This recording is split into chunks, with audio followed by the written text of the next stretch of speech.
dito mga kapatid ay it says giving is obeying. Amen? Amen. Praise the Lord. Ang pagkakaloob ay tanda ng matapat na pagsunod. Purihin ang Panginoon.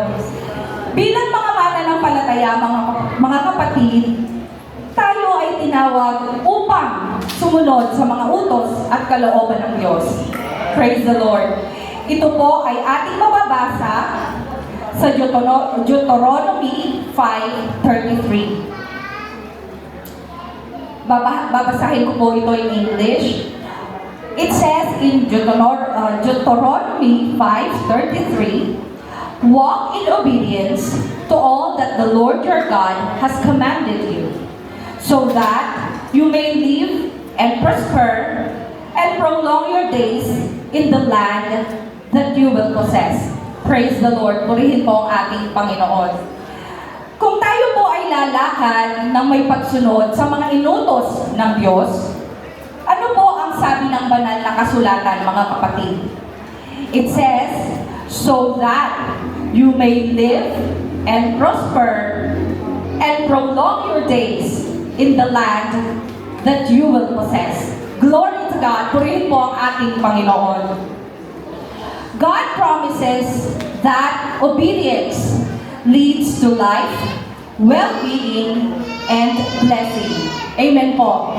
Praise the Lord. In this life of obedience, beloved, ang buhay na may pagsunod ay laging kasama ang elemento ng pagkakaloob o pagbibigay. And when we talk about giving, hindi lang po ito tungkol sa ating mga financial capabilities. Isa po sa mga paraan ng pagkakaloob, mga kapatid, o ang pagbibigay natin, ay ang pagkakaloob at pagbibigay natin ng oras at lakas para sa gawain ng Diyos. Amen? Praise the Lord. Mga kapatid, kapag tayo po ay naging isang mananampalataya, ang una nating ipinagkakaloob sa Diyos ay ang ating mga sarili. Amen? Praise God. Kasunod nito ay ang ating oras at lakas upang makabahagi sa gawain ng Diyos. Praise God. At ang paglalaan po ng ating mga oras at lakas para sa gawain ng Diyos ay isang magandang halimbawa na tayo po ay sumusunod sa Kanyang utos. Amen. Praise the Lord. Basahin po natin sa aklat ng Juan 4:23 hanggang 24.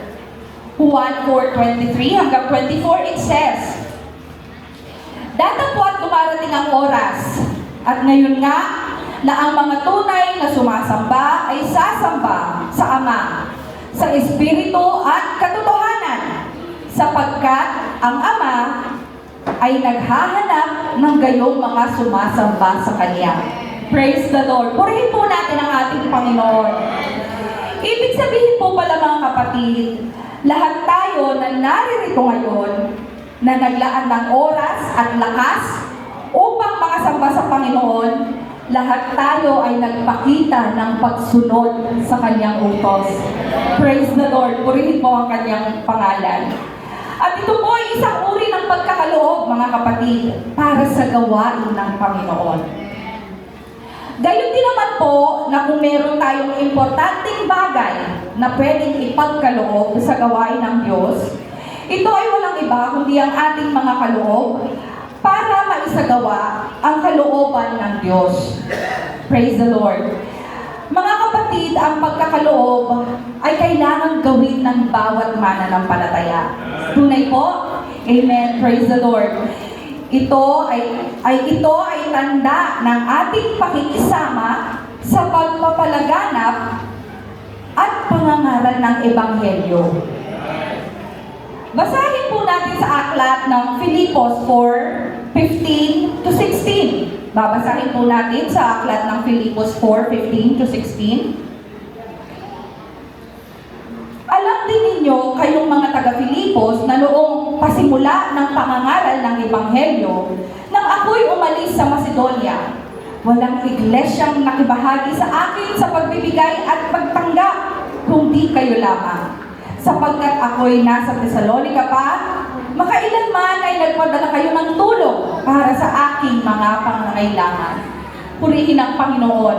Beloved, hindi kumpleto ang ating pagsunod kung hindi natin gagawin ang bahagi ng pagkakaloob. Amen? Praise the Lord. Ang Panginoong Jesus, mga kapatid, ang pinakamagandang halimbawa. Jesus Christ is the best example pagdating sa pagsunod. Amen. Praise the Lord. Basahin po natin sa Hebrews 5:8. Hebrews 5:8. It says, although he was a son, he learned obedience from what he suffered. Praise the Lord. Ang Panginoong Jesus, bagamat nagdusa, bagamat nahirapan, mga kapatid, siya ay sumunod sa kalooban ng Diyos. Amen. Praise the Lord.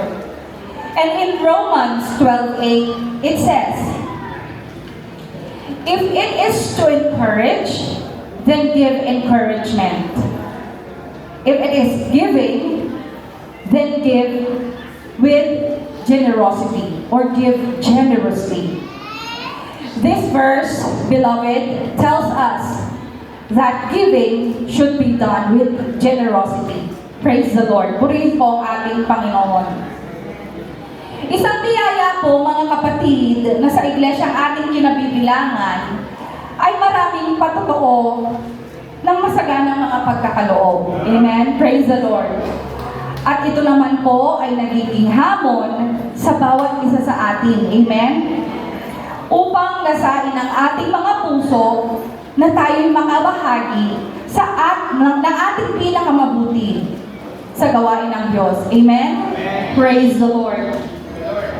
Mga kapatid, isang maiksing patotoo lamang po na mula sa akin. Tunay ako po'y nagpapasalamat sa Panginoon sapagkat ako po sa maraming pagsubok na aking pinagdaanan, tayo po ay patuloy ng pinagtatagumpay ng ating Panginoon. Praise the Lord. Pinagtatagumpay niya po ako sa nasa ng aking puso pagdating sa pagkakaloob. Tunay po yan, mga kapatid. Marami po sa inyo, mga kapatid, batid ang mabigat na pagsubok na aking pinagdaanan bilang ina. Amen. Few years back, ang aking bunsong anak ay na-diagnose po ng leukemia. Ito po ang laban na kinailangan naming harapin bilang isang pamilya. At bilang isang ina, at hindi naman po lingid sa ating kaalaman, mga kapatid, na ang ganitong sakit ay may kaagapay na malalaking gastusin. Tunay po yan. Ika nga po ng iba, pag narinig nila ang sakit na ito, ay sakit mayaman. Tunay po yan, mga kapatid. Lagi ko pong nasasabi sa aking sarili hanggang ngayon, mga kapatid, wala akong masabi kundi salamat, Panginoon. Salamat, Panginoon.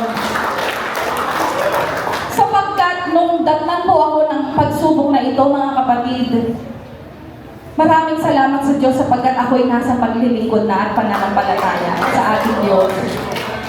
Bagamat mahirap, ang ginawa ko po, nagpakalakas ako sa Panginoon. Hindi ako nawalan ng pag-asa, hindi nanghina ang aking loob, kundi ang sabi ko, Panginoon, daraanan man namin to, nariyan ka para sa amin ang anak ko. At sa pamamagitan ng pananampalataya, mga kapatid, sa pamamagitan na rin ng sama-samang pagdarasal mula sa iglesia, pinagtagumpay po tayo ng ating Panginoon. Sa kabila po ng malalaking gastusin upang mairaos ang pagpapagamot ng aking anak, hindi po nawala ang aking puso, mga kapatid, upang makabahagi sa gawain ng Panginoon. Lagi po yung nasa aking pagnanasa at na maibigay ang best ko para sa gawain ng Diyos. At alam niyo po, mga kapatid, tunay po na sa pagnanasa, laging nagsisimula kung paano tayo makakagawa. Hindi naman po siya overnight, kasi sa totoo lang po, nung ako'y mabautismuhan at magsimulang maglingkod, tunay, mga kapatid, nakakahiyamang sabihin, ang unang Thanksgiving ko ay 0. 0 nasasaksihan kung gaano ba kahalaga ang magbalik ng pasasalamat sa ating Panginoon. Noong mga oras na yun, mga kapatid, wala rin naman po kasi na maibigay. Pero, sa tingin ko po, ang pinaka-downfall is wala kasing pagnanasa sa mga oras na yon. Hanggang sa ang Panginoon po ay binago tayo sa mga taon ng paglilingkod. Nagsimula tayong magnasa. Nagsimula tayong makita ang mga pangangailangan ng ating Panginoon at ng gawain ng Panginoon. Doon po tayo ay lubos na pinagpala. Tunay po na ang Panginoon sinasaliksik ang ating mga puso. At kapag sa kaibuturan po ng ating puso ay ninais natin na magkaloob at magbigay ng ating pinaka-best sa ating Panginoon, maniwala kayo mga kapatid, hindi tayo bibigyan ng Diyos. Pagtatagumpayin niya tayo palagi. Salamat sa Panginoon. My daughter is the testimony of God's miracle and faithfulness sa aming buhay. Throughout her treatment journey, hindi po kami nagkulang financially. Salamat sa Panginoon. Bagkus, lalo pong pinupuno ng Panginoon ang aming salot upang mapunan ang lahat ng kanyang pangangailangan. Totoo po yan, walang biro mga kapatid. Bawat araw ng treatment, totoo po na hindi madali. Pero magtataka ka, dahil ang miracle ni Lord laging nandoon kasama namin. May mga pagkakataon pa mga kapatid na ang treatment pagkamahal-mahal, pero hindi mo maramdaman saan nang gagaling ang biyaya ng Panginoon. Doon po ako naniniwala at nagsasabi mga kapatid na sinasaliksik talaga ng Diyos ang iyong puso.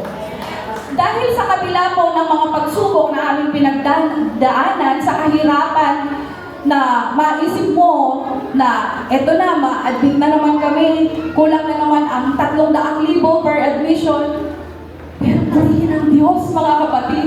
Napakabuti ng Diyos. Hindi lamang po sa pinansyal, pero mga pagkakataon na nakakatulong pa po tayo sa ibang bata na kasama ng aking anak. Doon ko nakita na napakabuti ng Diyos. Tunay na napakabuti ng Diyos. Today, mga kapatid, my daughter remains cancer-free. Purihin ang ating Panginoon. And I praise God for His goodness in our lives. At alam ko na tunay na siyang pinagaling ng ating Panginoon. Praise the Lord. Praise the ating Panginoon. Kaya mga kapatid, kung bakit napakadali po at napakagaan po sa akin ang magkaloob, dahil tuwing titignan ko ang aking anak, nakikita ko ang higit na biyayang ipinagkaloob sa akin ng Panginoon. Lagi lang po natin titignan ang kabutihan ng Diyos sa ating buhay. Huwag po tayong mag-focus dun sa mga negativity. Huwag po tayong mag-focus dun sa wala. The mere fact na tayo po ay nagmulat ang mata sa umagang ito at humihinga, salamat Panginoon. Isang magandang umaga na naman. At sa Malakias 3:10, our favorite verse, ang sabi ng banal na kasulatan, dalhin ninyo ang ika-10 bahagi sa kamay upang magkaroon ng pagkain sa aking bahay.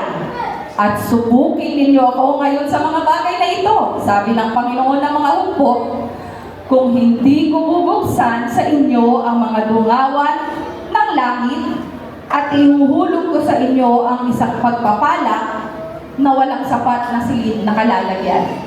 Bawat isa po sa atin, aminin man natin hindi, karanasan po natin yan. Amen? Kaya ang tapat na paglilingkod, mga kapatid, purihin ang Panginoon. Ang tapat na pagkakaloob ay tapat na pagsunod sa utos ng Diyos. Praise the Lord. Purihin po ang ating Panginoon. Mapanatag po tayo, mga kapatid. Let us trust the Lord. Kung meron man po sa atin na dumadaan sa mabibigat na suliranin ngayon, for sure, meron po sa ating mga kapatid, patuloy po tayong magtiwala sa Diyos. Huwag po tayong matakot na sumunod sa Kanyang mga utos. Bagkus tayo po ay manangan sa Kanyang mga salita at mga pangako. Praise the Lord, purihin po ang ating Panginoon. Mababasa din po natin sa ikalawang Korinto 9:7 at dito na po tayo magtatapos. Magbigay ang bawat isa ayon sa ipinasya ng kaniyang puso. Huwag mabigat sa loob o dahil sa kailangan, sapagkat iniibig ng Diyos at nagbibigay na may galak. Amen? Purihin po natin ang ating Panginoon. Tayong lahat ay tumayo at ibigay ang ating mga kaloob ng may galak sa ating mga puso. Awitin po natin ang magbigay ng may galak.